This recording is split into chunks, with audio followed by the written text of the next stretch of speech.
¿Cuál es el arrepentimiento que nos libera? Cuando una persona escucha la palabra arrepentimiento, automáticamente piensa en esto: dejar de hacer cosas malas, sentirse mal por lo que hizo, intentar cambiar su conducta. Pero hay un problema serio con esa idea, porque ese tipo de arrepentimiento, aunque suene correcto, no es el que quita la culpa delante de Dios. Y si no quita la culpa, entonces no salva. Para entender esto correctamente, hay que separar dos cosas que normalmente se confunden. Por un lado, está el arrepentimiento de los pecados, y por otro, el arrepentimiento del estado de culpabilidad ante Dios. Y aunque suenan similares, no son lo mismo. Pensemos primero en lo más común. Una persona hace algo malo, miente, lastima, actúa injustamente, y después siente culpa. Se siente mal, quiere cambiar, quiere hacer las cosas mejor. Eso es lo que la mayoría llama arrepentimiento. Pero en realidad, eso es un cambio en la conducta, un cambio en cómo la persona evalúa lo que hizo. Ahora, esto puede parecer correcto, pero no resuelve el problema principal, porque el problema no es solamente lo que hiciste, sino lo que eres delante de la justicia. Veámoslo con un ejemplo claro. Una persona comete un delito, luego se arrepiente del acto cometido, llora, dice que no lo volverá a hacer. La pregunta es, ¿eso elimina su culpa legal? No. Puede cambiar su actitud, pero sigue siendo culpable. Esto es clave, el arrepentimiento de conductas o arrepentimiento de los pecados. No elimina la culpa, solo modifica la disposición de la persona. Ahora llevemos esto al plano espiritual. Muchas personas creen que, si se arrepienten de sus pecados, Dios puede pasar por alto la culpa de esos pecados.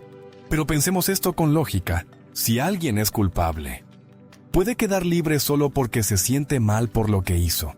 No puede, porque eso rompería la justicia. Aquí aparece el punto central. El verdadero problema no es simplemente lo que haces, sino tu estado de culpabilidad delante de Dios. Entonces, ¿qué es el arrepentimiento que salva? No es el arrepentimiento de los pecados, es el arrepentimiento del estado de culpabilidad ante la justicia, en este caso ante los estándares de justicia que el Dios de la Biblia nos muestra. Esto significa algo muy específico: reconocer que eres culpable, no en función de lo que sientes, sino en función de lo que realmente eres delante de la justicia. No se trata de decir, me siento mal por lo que hice.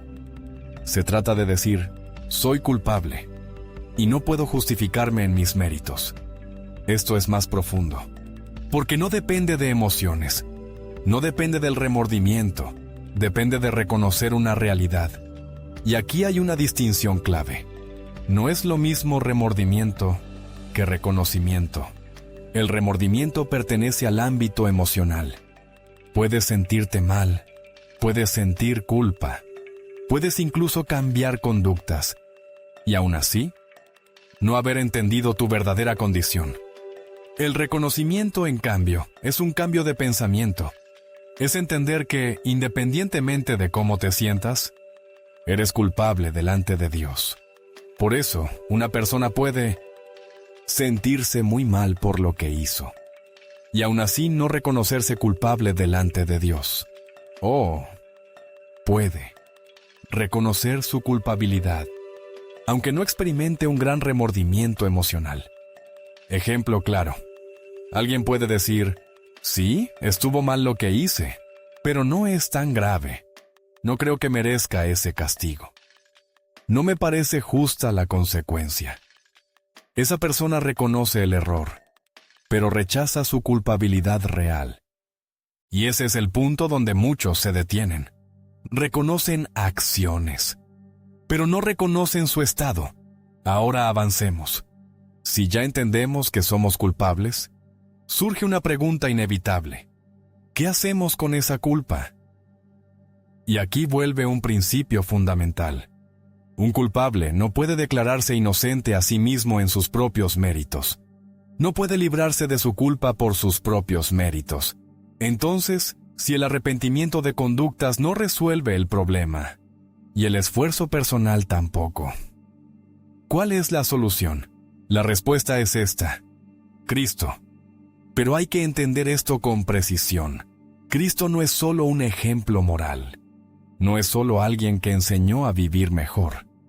Cristo es el sustituto, el que tomó el lugar del culpable, el que cargó con la culpa, el que pagó la consecuencia correspondiente. Esto significa que la justicia no se ignora, se cumple, pero no en ti, sino en Él. Y aquí aparece el verdadero arrepentimiento que salva. No es dejar de hacer cosas malas, no es prometer que vas a cambiar, es dejar de confiar en tus propios méritos, es reconocer que, por ti mismo, no puedes librarte de la culpa que cargas, y que tu única esperanza es que otro cargue con esa culpa y pague la consecuencia por ti. Esto cambia completamente el enfoque, porque ya no se trata de lo que tú haces, sino de lo que Cristo hizo. Y aquí es donde la aclaración es clave. Si los pecados fueran perdonados simplemente porque una persona se arrepiente de ellos, sin que la consecuencia sea pagada, eso sería una injusticia. La persona puede ser perdonada en un sentido físico o moral, pero la culpa generada por sus pecados no desaparece por sí sola. Debe ser resuelta, debe ser pagada, porque toda injusticia tiene una consecuencia. Y si esa consecuencia se ignora, la justicia deja de existir. Se perdona al pecador, pero no al pecado. Consiste en que la culpa de los pecados o injusticias ya fue pagada. Y lo único que se requiere de tu parte es reconocer tu condición. Reconocer que eres culpable. Reconocer que no puedes salvarte por ti mismo. Reconocer que necesitas un sustituto. Eso es el arrepentimiento que salva.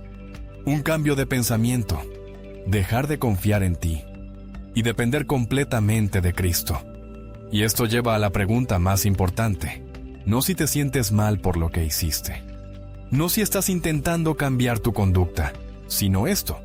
¿Ya reconociste que, por tus propios méritos, sigues siendo culpable delante de Dios? Porque hasta que eso no sea claro, todo lo demás es superficial. Pero cuando eso se entiende, todo cambia, porque dejas de mirar lo que puedes hacer y empiezas a depender de lo que ya fue hecho por ti.